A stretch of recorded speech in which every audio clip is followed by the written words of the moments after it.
the Creator, Redeemer, and Sanctifier. Amen. Please be seated. So Jesus drew a line in the sand.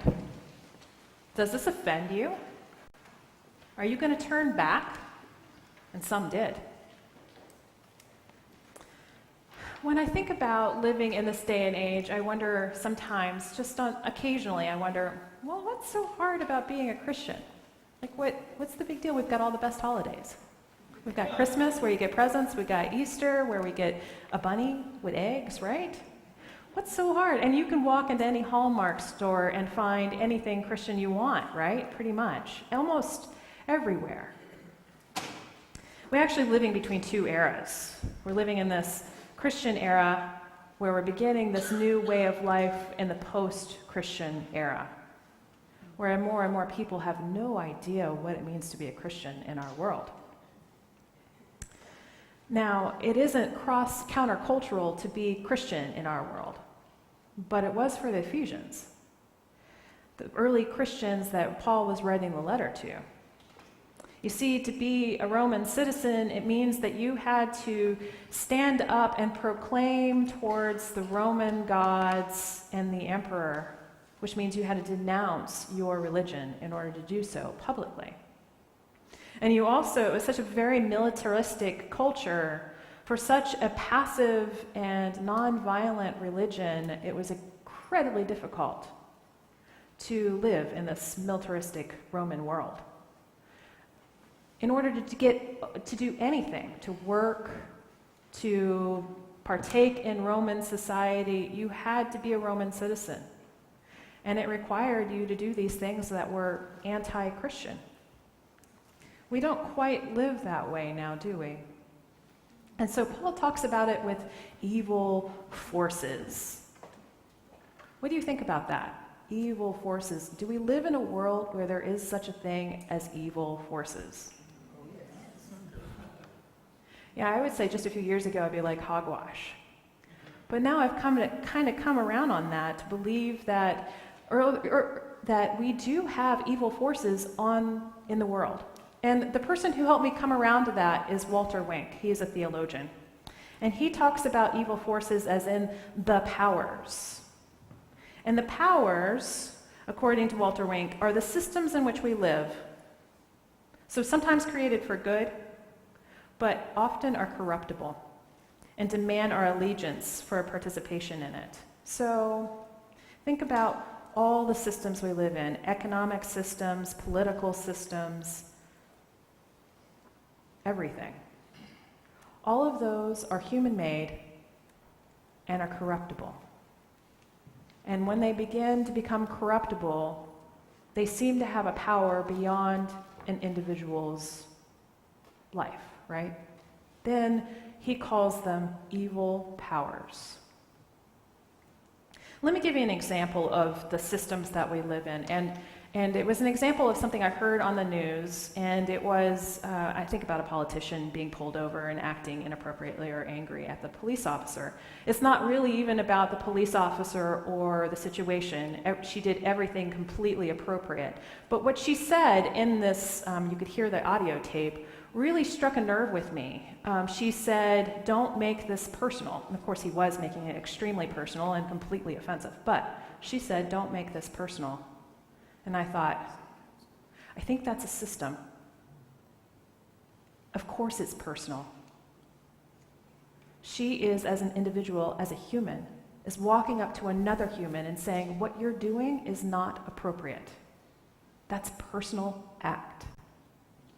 And we have these systems, police officer, citizen, to help us chart this path a little bit easier, these rules. Now,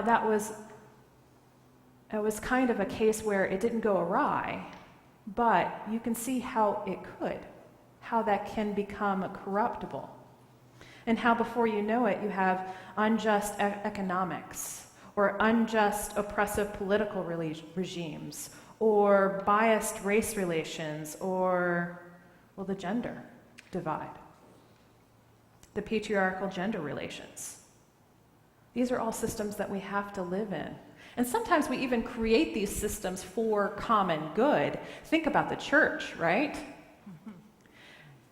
In the news, it's hard to deny that even in the church, evil exists. With all the things that are happening in the Roman Catholic Church, right? Now, I'm not going to sit here and say we should be so glad we're Episcopalians, right? This is not happening in our church, when in reality it does happen in our church. Just this past summer was the big convention where all the Episcopal churches and all the dioceses come together. And at this big convention, there was this huge litany, a litany of angst and sadness created by clergy women under the age of 40.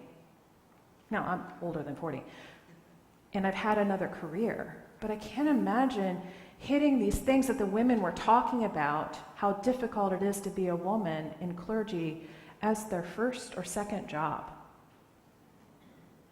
A 20-something-year-old shouldn't have to hit all the things that they talked about. It was a Me Too litany that was heart-wrenching and heartbreaking. We in the Episcopal Church and all churches are corruptible too, aren't we? Evil can get in there too. But Walter Wink's theory about powers isn't an unhopeful version. It's actually a very hopeful piece of work. He talks about how all these powers, which seem so huge and insurmountable, are all redeemable. They're human-made. We as humans, with God's help, can redeem them. And I think Paul, in his letter to the Ephesians, really hit how exactly to do it. Now, Paul uses the militaristic, get a shield, stand fast. He's using that analogy because it's like if I was to use shopping analogies for us, right? It is the culture we live and breathe. But he's really talking about a very nonviolent movement, not a passive movement, but a nonviolent movement, teaching us to stand fast in trust, righteousness, faith, and salvation. And that the undergirding it all is prayer. One thing that we also in English may not catch is that Paul is not talking about this as you as an individual. Paul is talking about y'all. My Southern. This is where the Southern comes in handy. The plural you. You all, y'all. Actually, in the South, it'd be all y'all, meaning we all have a responsibility in this. And that when it comes into, when we run into that line, because I believe we will over and over again as a community, as a church, as a people of faith, we can stand fast. Let me give you an incredible example of a community stand fasting. In World War II, in Bulgaria, the Bulgarians were given an incredible offer. If you join the Nazis, I will give back all the land you just lost in World War I. Now, the Bulgarians have been an oppressed people for much of their history, and so for the opportunity to lead part of the world that they used to have was quite an opportunity. So of course they're like, sign me up, because the Nazis were winning at that point in time in the war. And it was okay for about a year, until the Germans were like, okay, now we want you to load up all of the Nazis, not the Germans. We want you to load up all of your Jewish population into cars and send them to Germany. And 10 boxcars were loaded with 8,500 Jews, including in this city of Plovdiv. Plovdiv is like the cultural center of Bulgaria. And one priest there, a bishop, saw this happening and heard this happening in the Jewish neighborhoods and said, we can't, as a community of faith, we can't let it stand. So he and 40 parishioners, just 40 parishioners, came to the train where they were loading more Jews onto the cars, and it was filled with officers of the SS, and you can imagine how dramatic it must have been, all these boxcars filled. And he tried all the boxcars to get onto the train, and he found one that was opened, and he said to them, "Wherever you will go, I will go. Wherever you lodge, I will lodge. Your people will be my people, your God, my God." Anyone recognize that? It's Ruth. So he said to the people, "I will be with you. I see you. You are human. I am human. This is wrong. This power is evil." And so he, not knowing what else to do, laid himself on the tracks with 40 of his parishioners. And he saved all those Jewish people. And he started a movement where the Bulgarians devised a very clever system. I was in Peace Corps in Bulgaria. That's how I know all this Bulgarian history, if you're wondering. They devised this clever, legendary system where they moved the boxcars all around Bulgaria, confusing the German SS officers. So they never really quite knew where they were, and they stopped deporting them to be killed. What an incredible way to stand fast, to hold on to that armor of God. What an incredible way to stand up to that power that had become corrupt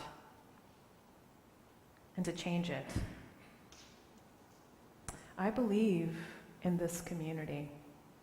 I believe that we will be called upon to see that line, as Jesus says, and asked, "Are you with me or are you not?" And it is going to be a difficult pathway, or it is already. And I give thanks that I'm here with you and that we as a community of faith can do it together. And I pray that we always continue to stand fast in God. Amen. Amen.